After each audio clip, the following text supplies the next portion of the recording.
Thank you very much. It's a pleasure to be with President Erdogan of Turkey, and we've been friends for a long time, actually, even for 4 years when I was in exile, unfairly, as it turns out. Rigged election, he knows about rigged elections better than anybody. But when I was in exile, we were still friends. That's always a good way to find out, test of friendship. But he's a highly respected man. He's respected very much in his country and all throughout Europe and throughout the world where they know him. He's built a tremendous military, powerful military, uses a lot of our equipment. And it's an honor to have him at the White House. We're going to have a lunch together. We're going to have a discussion, big discussion. We do a lot of trade with Turkey, and we're going to continue. We're going to do some additional trade. They want to buy F-16s, F-35s, and some other things, and we're going to talk to them about that. And we're just going to have, I think, a very interesting couple of hours. We're going to get a lot done. But I have great respect for this man, and we've had a very good relationship for a long time. If you remember, he led Pastor Brunson. He freed Pastor Brunson. Pastor Brunson was put in jail for 35 years before I got there. This was a group that should have stopped it, and the president, after I called him, released him, which was a great thing for our Christian community, our evangelical community. The evangelicals really wanted that. It was very important to him, so I always remembered that. But he released him from 35 years in prison. And Pastor Brunson now is healthy, happy, and well. And we're very happy about that. But it's a great honor to have the President of Turkey with us. And how are you? Fine. Say a few words. And you? Great guy. Öncelikle bu ziyaretimizi Birleşmiş Milletler Genel Kurulu'yla iç içe olan bir dönemde gerçekleştirdiğimizden dolayı arkadaşlarımla beraber çok mutluyuz. Gerek Sayın Trump'ın birinci döneminde gerekse ikinci dönemde Türkiye-Amerika ilişkilerinde farklı bir süreci yaşıyoruz. Kendilerinin de az önce ifade ettiği gibi gerek F-35 konusu, gerek F-16 konusu, gerekse Halk Bankası'yla ilgili aramızdaki ilişkiler konusunu bugün etraflıca görüşme fırsatı bulacağımıza inanıyorum. Heybeliada okuluyla ilgili ise orada üzerimize ne düşerse biz onu zaten yapmaya hazırız. Dönünce de Sayın Bartolomeo'yla bu konuyu görüşme fırsatı bulacağım. First, Mr. President, I am very pleased that this visit actually coincides with the 80th UNGA. So I am very pleased to be here with my colleagues and friends. And as we have said, during the first term of your presidency and during your second term, we are able to carry Turkey and U.S. relations to a much different level and process. And as you said, we have an opportunity here today to be able to discuss some of the issues regarding the F-35, the F-16, and also the Halkbank case, and we will have an opportunity to thoroughly discuss them. And based on what you have mentioned regarding the Heybeliada school, we are ready to do whatever we can that falls on our part, and I will, when I get back, try to discuss this issue with the esteemed Mr. Bartholomos to discuss how we can move forward on that. Okay, very good. I would like to be able to do that. The Greek Orthodox Church was here, and they would really like to have some help. They need some help, and I said I'd mention it, and we appreciate it. So this is a tough man. This is a guy who's highly opinionated. Usually I don't like opinionated people, but I always like this one. But he's a tough one, and he does an amazing job in his country. And we've had tremendous relationships, both having to do with war and having to do with trade. And I guess today we're talking about both. I'd like to have him stop buying any oil from Russia while Russia continues this rampage against Ukraine. And they've been fighting. They've lost millions of lives already. And for what? For what? It's disgraceful. And I said yesterday, let it keep going because their economy is absolutely terrible right now. And I think it's a shame that they're doing that, killing a lot of people unnecessarily. 7,818 people were killed last week, mostly military people, their people, and Ukrainians. More Russians, actually, than Ukraine, a little bit more. But it's such a waste of human life, and so he ought to stop. Putin ought to stop. And with that, we'll get to a little bit of a discussion. We're going to make some great trade deals for both countries. We do a lot of business with Turkey. They build great products. They build beautiful, great products, really fantastic manufacturers. And we buy a lot from them, and they buy a lot from us. Would you have any questions, please? Thank you very much. You repeatedly called out Obama and Biden administrations for their stupid decisions. One example you gave was a refusal to sell the Patriot missile defense systems to Turkey, which resulted in the expulsion of the country from the F-35 program. Now, you are known to be a great deal maker in Turkey. What can you do to undo the stupidity? Yes, CNN. CNN? Well, because you sounded like a nice guy, but CNN is fake news. I mean, but you sound like the real deal to me, so I'll answer the question. We're going to be discussing the Patriot system, which is the best system. We'll discuss that. We're going to discuss the F-35. We'll be discussing all of the things that you know about and that some of that you mentioned. And I think you'll be successful with buying the things he'd like to buy. What concrete steps can you say? Well, I can see that. We haven't even started yet, but I know he wants the F-35, and he's wanted that, and we're talking about that very seriously. And the F-16, we're in great shape. Certain other things he needed, as you know, and I'm going to see to it that we get that to him. He needs certain things, and we need certain things. And we're going to come to a conclusion. You'll know by the end of the day. Go ahead, please. Mr. President, I will walk factories, Mr. President. Sayın Cumhurbaşkanım, siz Başkan Trump'ın ne kadar barış için çabalar gösterdiğini daha önce de söylemiş bir Cumhurbaşkanısınız. Ve siz de bölgede birçok ülkeyle, birçok liderle görüşmeler, kontaklar kurabiliyorsunuz. Bu konuda birlikte nasıl çalışabilirsiniz gelecekte? Buna inandığım için zaten bunları söylüyorum.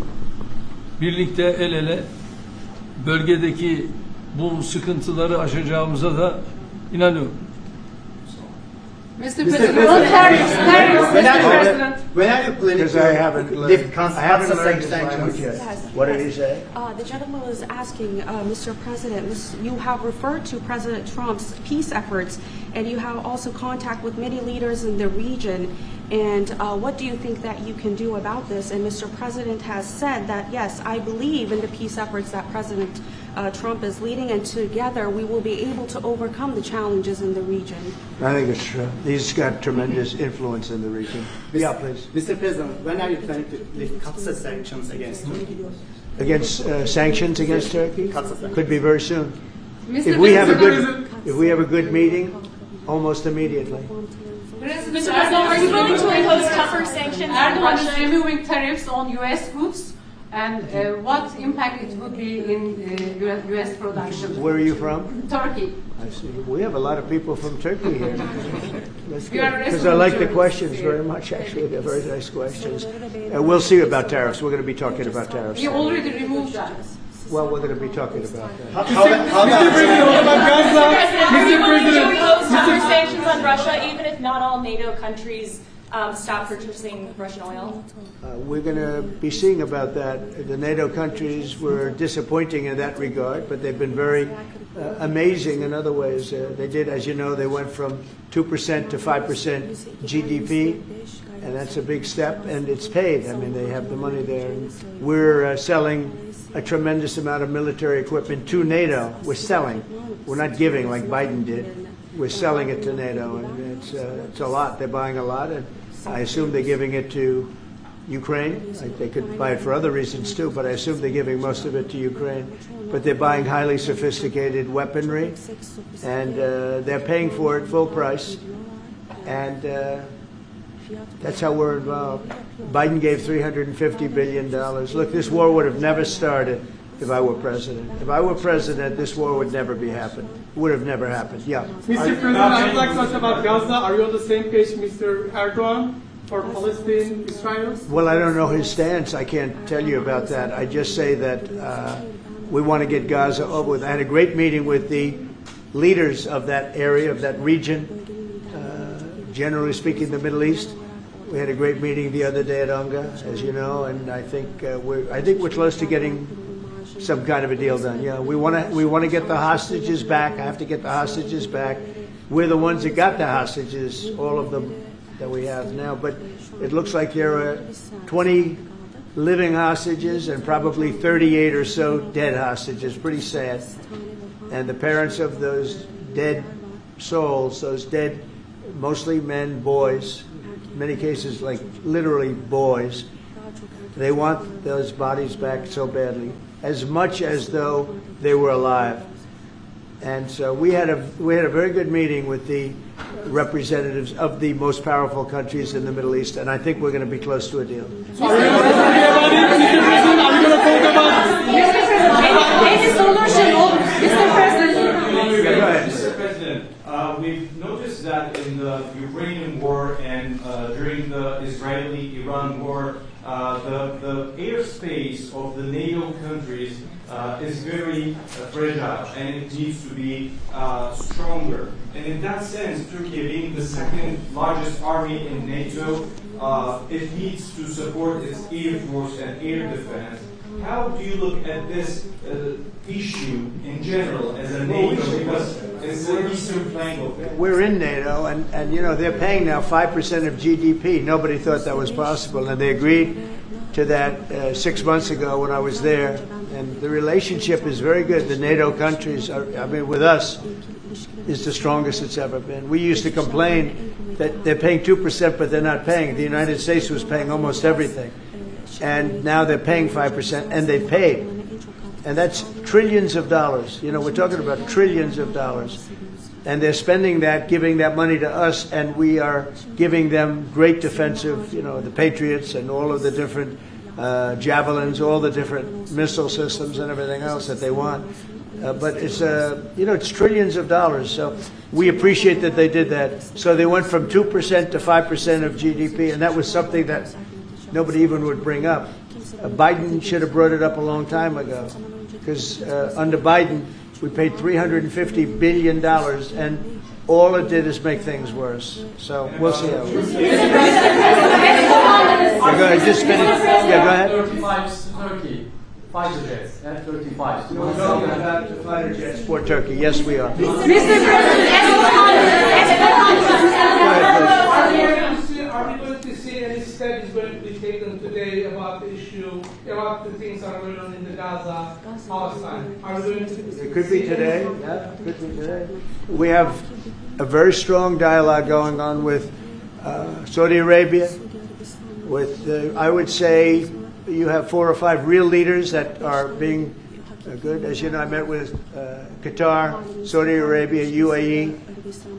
We met with Jordan. The King of Jordan was there. We had a really great meeting. I think a lot was determined at that meeting. And I have to meet with Israel, and I have to do that also. They know what I want, and I think we can get that one done. I hope we can get it done. A lot of people are dying. But we want the hostages back. We don't want them back, 1 this week, 1 and 2 months from now, 3 later, and you know, like the way it's been going. We got them all back. We got a lot of them back. We got the American Alexander. We got the American hostages back. But we have now 20 plus 38 bodies, dead bodies, and we want them all back. And we want them back at one time. Mr.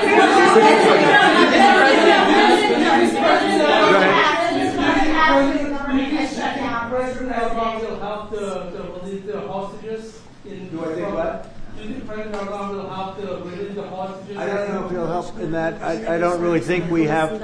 I don't think it'll be necessary in this case. I think we're going to be in a pretty good position. There are a lot of people that want that done.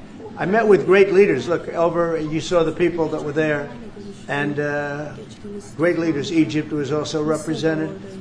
We met with the leaders of that part of the world, and they want to see if they can get something done. And I'm going to have to tell Israel, let's go. We want to get the hostages back. Everybody wants to see that war over with, by the way. Everybody. So we're going to see what happens. Mr. President, Mr. President. How do you see a joint initiative with President Erdogan to bring the President of Russia, Putin, and President Zelensky to the negotiating table? Well, I can tell you that President Erdogan is very respected by both of them. Everybody respects Erdogan. They really respect Erdogan. I do. And I think he could have a big influence if he wants to. Right now, he's very neutral. He likes being neutral. So do I like being neutral. But he's somebody that if he got involved, the best thing he could do is not buy oil and gas from Russia. If he did that, that would be probably the best thing. He knows Putin like I know Putin. I thought Putin, I settled, as you know, 7 wars, and it's probably more than that if you really want to know the real facts, but 7 wars, and I thought this would be among the easier ones to settle. But I'm very disappointed in Putin. And he's been fighting hard, he's been fighting long, and they lost millions, they lost like 1 million soldiers. And you know, with all of the heavy bombardment over the last 2 weeks, they've gained almost no land. Think of that. They've gained almost no land. And I'm not going to ever call anybody a paper tiger, but Russia spent millions and millions of dollars in bombs, missiles, ammunition, and lives, their lives. And they've gained virtually no land. I think it's time to stop. I really do.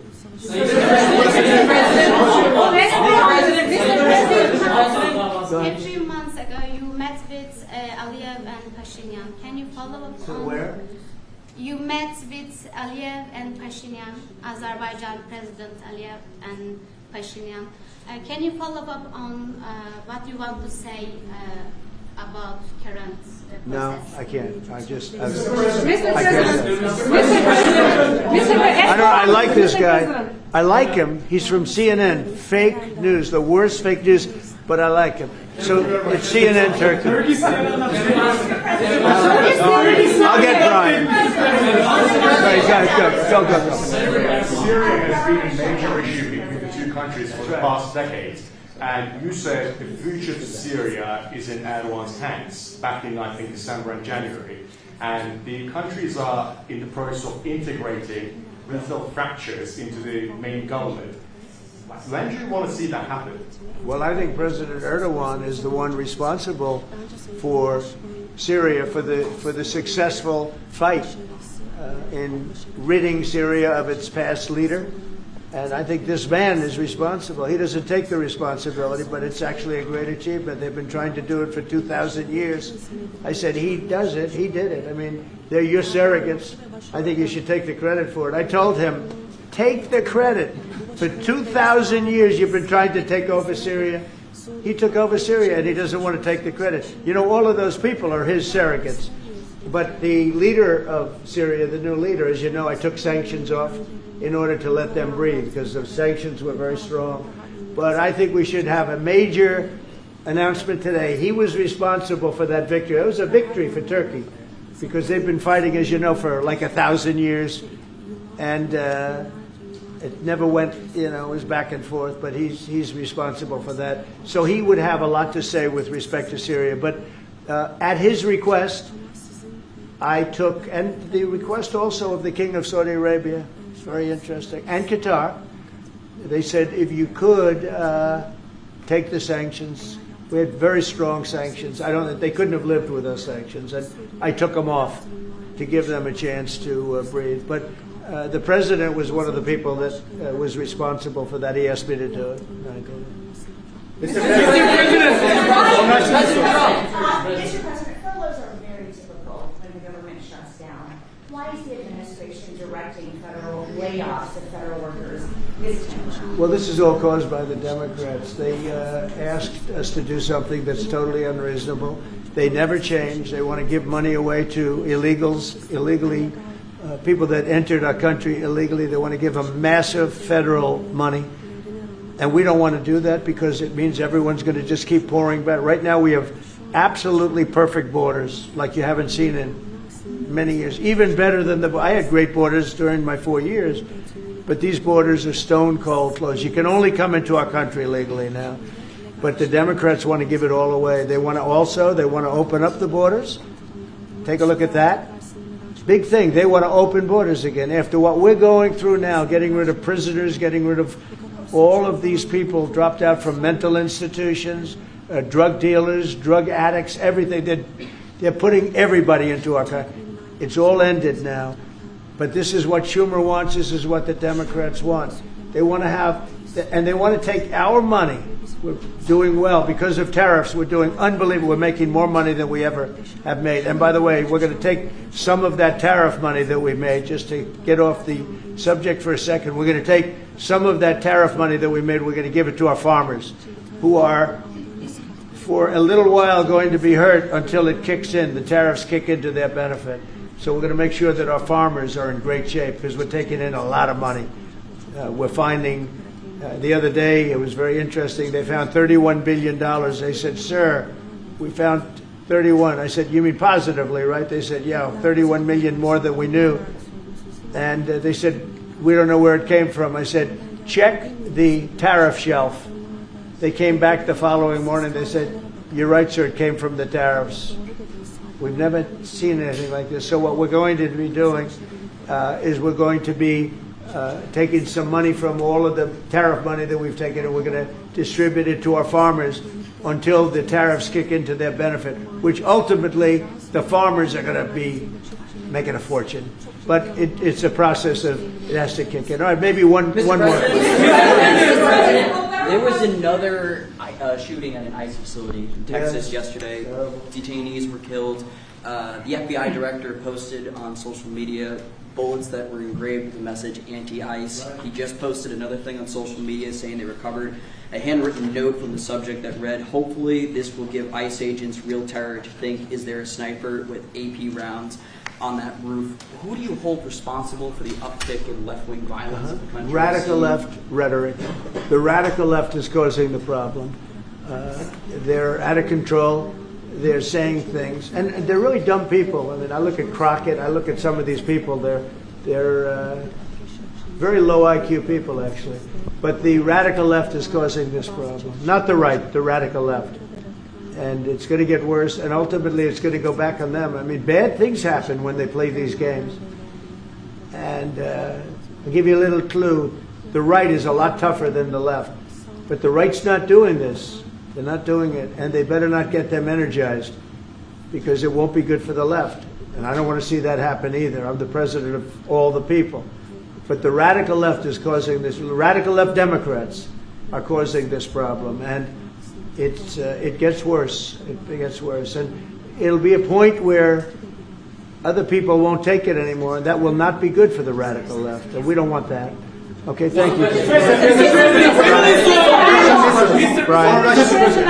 President, it seems like an indictment of James Comey is imminent. Would this be the first step in accountability for pushing the hoax of Russia, along with Barack Obama involved as well? Well, I can't tell you what's going to happen because I don't know. You have very professional people headed up by the Attorney General, Todd Blanche, and Lindsay Halligan, who's very smart, good lawyer, very good lawyer. They're going to make a determination. I'm not making that determination. I think I'd be allowed to get involved if I want, but I don't really choose to do so. I can only say that Comey's a bad person. He's a sick person. I think he's a sick guy, actually. He did terrible things at the FBI. And but I don't know. I have no idea what's going to happen. Thank you very much, everybody.